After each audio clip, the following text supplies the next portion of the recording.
Halo, selamat sore. Ketemu lagi dengan saya Rijo Tobing di podcast Randomness Inside My Head. Sudah beberapa episode terakhir saya bicara dalam bahasa Korea. Sebenarnya sih itu merupakan PR dari 2 les bahasa Korea yang saya ikuti. Syukur-syukur jadi catatan bagaimana perjalanan saya dan saya bisa mengingat lagi tensi sederhana, grammar sederhana yang saya pakai di level-level awal seperti sekarang. Kali ini saya akan datang dengan sesuatu yang masih berbau kekoreaan. Apakah itu tips mengulas drama Korea? Kenapa saya bisa terpikir topik ini? Itu karena di komunitas yang saya ikuti, kelas literasi ibu profesional, ada ajakan untuk membuat skripsi. Skripsi? Emangnya mau kuliah lagi? Enggak sih, skripsi ini maksudnya adalah kumpulan tulisan dari setiap peserta KLIT dalam setahun ini, jadi sepanjang 2021. Sampai bulan ini saya melihat tema yang saya banyak ulas, banyak tulis di dalam blog saya, yaitu tentang drama Korea. Biasanya saya menuliskan kesan pertama setelah menonton 2-4 episode awal, lalu setelah drama itu selesai, saya menulis reviewnya, jadi review keseluruhan. Oke, saya akan mulai saja. Tips mengulas drama Korea, saya akan buka dengan sebuah pernyataan. Drama Korea itu lebih dari sekedar hiburan. Drama Korea adalah jendela untuk melongok kebudayaan dan masyarakat negara Korea Selatan. Dari drama Korea, kita bisa mempelajari banyak sekali hal, mulai dari bahasa, kebiasaan, etiket, etika, cara pengasuhan, dinamika interaksi antar anggota masyarakat, dan lain sebagainya. Ada begitu banyak hal yang dicakup oleh drama Korea, sehingga mengulas drama Korea tidak semata soal membahas plot dan kelebihan atau kekurangan drama itu, apalagi hanya soal membucin oppa. Enggak, Yorobun, tidak random people lebih dari itu. Ada aspek politis, historis, sosiologis, hukum yang bisa dikupas tuntas untuk menjadi wawasan baru bagi pembaca ulasan drama Korea yang kita tulis. Syukur-syukur juga bisa menjadi bahan untuk berpikir, berdiskusi, dan membawa perubahan. Misalnya saja amandemen hukum di Korea Selatan untuk melindungi penyewa sebuah properti. Indonesia tidak memiliki perangkat hukum jenis-jenis dan serupa. Sebenarnya, penyewa properti di Indonesia tidak dilindungi hukum apapun kecuali hukum perdata, di mana jalan tempuh untuk menyelesaikan segala ketidaksepakatan dan masalah adalah dengan berunding dan bermusyawarah. Saya bersama Zakor Kelas pernah membahas hal ini dalam tulisan dan IG Live. Kami mengangkat drama Korea Vincenzo untuk mengulik hukum properti seperti apa sih yang berlaku di Korea Selatan sana dan apa yang kita semua bisa pelajari darinya. Di kesempatan lain, saya mengaitkan drama Korea dengan kejadian kematian di beberapa negara. Saya menggunakan kenangan dan pengalaman saya ketika tinggal di asrama mahasiswa yang bersebelahan dengan sebuah panti jompo di Tokyo. Di situ saya pertama kali melihat special cleaner, atau dalam bahasa Jepang disebut tokusho seiso, yang bertugas membersihkan barang-barang pribadi dari lansia yang meninggal dunia di panti itu. Mereka sangat dibutuhkan ketika keluarga almarhum tidak hadir atau tidak berperan setelah kematian terjadi. Pengalaman itu menjadi basis saya mengulas drama Korea Move to Heaven. Siapa sih yang mengurus barang-barang yang kita tinggalkan setelah berpulang? Apa yang akan terjadi dengan aset kita, dan seterusnya. Selain itu, saya menggunakan review drama untuk mengulas aspek sosiologis yang juga disorot oleh drama itu. Tentang lansia yang hidup miskin dan terbelit utang sehingga memilih untuk bunuh diri, tentang pencarian jati diri orang-orang yang diadopsi keluar dari Korea Selatan dan akhirnya ditelantarkan. Hal ini berujung pada ketiadaan kewarganegaraan, dan seterusnya. Ada banyak sekali yang bisa dibahas. Yang terakhir saya lakukan adalah mengulas special episode drama Korea Kingdom Ashin of the North di radio RPK 96,3 FM Jakarta bulan Juli lalu. Tidak hanya membahas jalan cerita yang berkesinambungan dengan Kingdom Season 1 dan 2, saya juga membahas aspek geopolitik yang menjadi latar belakang karakter Ashin. Mengapa desa dan suku asal dari Ashin dikucilkan? Mengapa mereka mudah dijadikan kambing hitam oleh pemerintahan Joseon saat itu?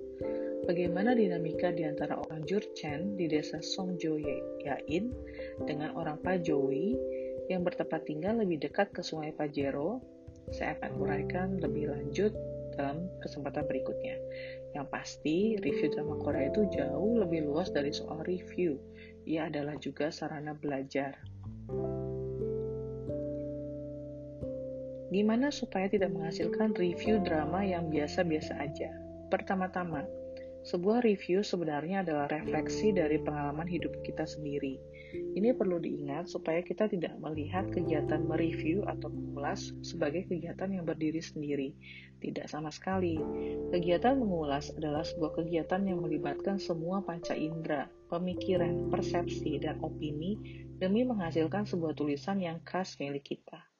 Sekali lagi, saat mengulas drama Korea, kita tidak hanya mengomentari logika jalan cerita dan kemampuan karakter untuk meyakinkan kita masuk ke dalam dunia fiksi itu, tapi juga merelasikan dunia itu dengan dunia nyata yang kita hadapi. Contohnya begini, ketika mengulas drama Korea Dr. John yang dibintangi oleh Ji Sung pada tahun 2019 lalu, saya mencoba mengambil benang merah antara premis cerita di dalam drama itu dengan apa yang saya alami sendiri. Drama Dr. John menceritakan pergulatan batin dokter anestesi Cha Yohan yang diperankan oleh Ji Sung. Cha Yohan ya, bukan Kang Yohan, yang juga diperankan oleh Ji Sung dalam The Devil Judge, yang dipenjara selama 3 tahun karena melakukan pembunuhan dengan cara eutanasia. Eutanasia dengan alasan apapun, tanpa persetujuan atau konsen dari pasien, adalah ilegal di semua negara, termasuk Korea Selatan dan Indonesia, dan dianggap sebagai kejahatan pembunuhan.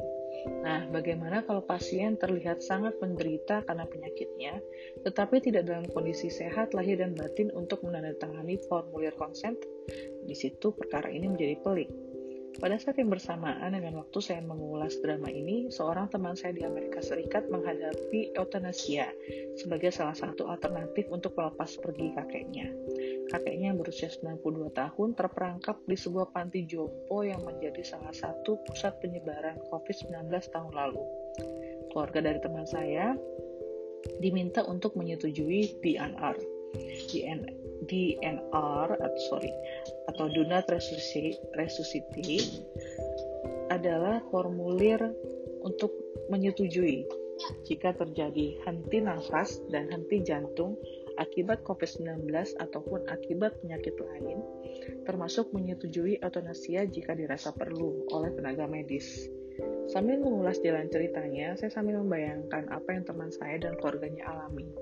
Pasti tidak mudah menyetujui DNR dan eutanasia, apalagi terhadap orang tua kita. Perasaan tidak berdosa, tidak berbakti itu pasti menggeruti batin.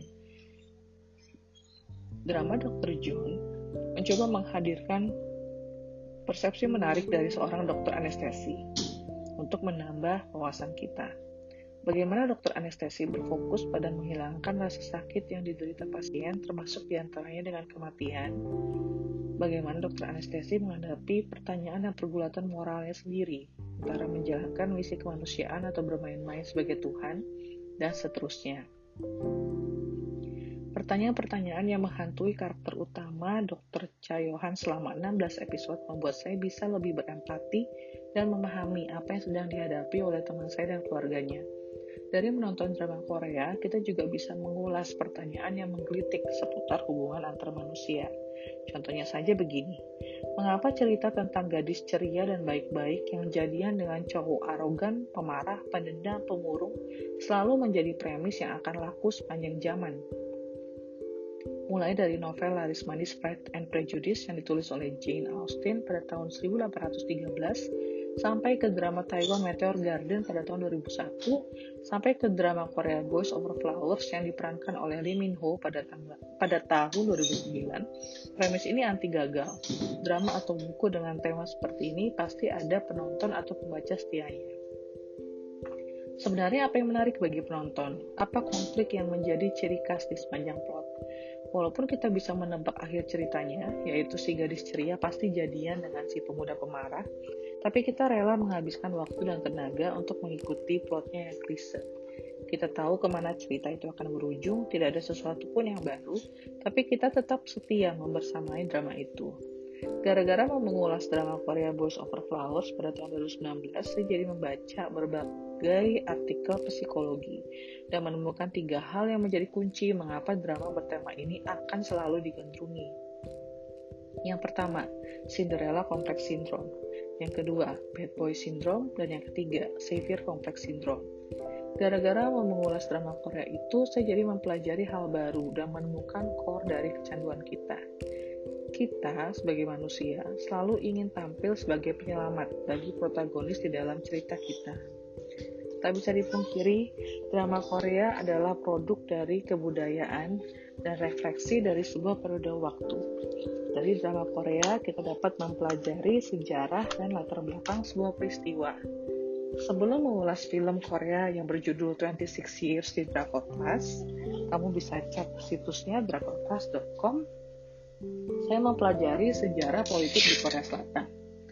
Korea Selatan sebelum menjadi drama demokratis yang kita kenal sekarang, pernah dijajah oleh negara lain, yaitu Cina dan Jepang. Pernah dipimpin oleh seorang presiden diktator. Pernah lumpuh akibat kudeta militer. Dan pernah membantai rakyatnya sendiri. Film 26 Years mengisahkan pembalasan dendam dari orang-orang yang terdampak oleh peristiwa pembantaian Gwangju yang terjadi pada tanggal 18 Mei di kota Gwangju, Korea Selatan. Meskipun nama mantan presiden yang menjadi target operasi di dalam film ini dibedakan, tapi penonton akan langsung tahu bahwa karakter itu merujuk pada mantan presiden Chun Du-hwan yang masih hidup pada usia 19 tahun tahun ini dan tidak dihukum sesuai dengan kejahatannya. Mengulas film ini setelah mempelajari sejarah yang menjadi settingnya, membuat saya lebih memahami semua karakter yang ditampilkan di dalam film. Watak, kepribadian, intensi, dan tekad dari semua karakternya terjalin harmonis menjadi cerita yang memikat penggemar film atau drama Korea. Tak masalah jika cerita itu bersifat murni fiksi atau lebih bersifat faksi, gabungan di antara fiksi dan non-fiksi. Jadi beginilah tips untuk menulis ulasan drama Korea. Refleksikanlah pengalaman hidupmu sendiri untuk memperkaya wawasan dalam tulisanmu. Ajukanlah pertanyaan-pertanyaan unik untuk menggali logika di balik sebuah premis cerita. Mulailah dengan keingintahuan akan kebiasaan atau kebudayaan yang berbeda dari yang kamu kenal saat ini. Dan yang terakhir, jangan ragu untuk mempelajari sejarah, tempat dan waktu yang dijadikan setting untuk memperdalam pemahaman kita akan tokoh cerita dan pergulatan batin mereka. Semoga tips-tips di atas bermanfaat supaya kamu tidak menulis review yang biasa-biasa saja. Terima kasih sudah mendengarkan podcast kali ini. Semoga bermanfaat. Sampai ketemu lagi random people pada podcast berikutnya. Selamat malam.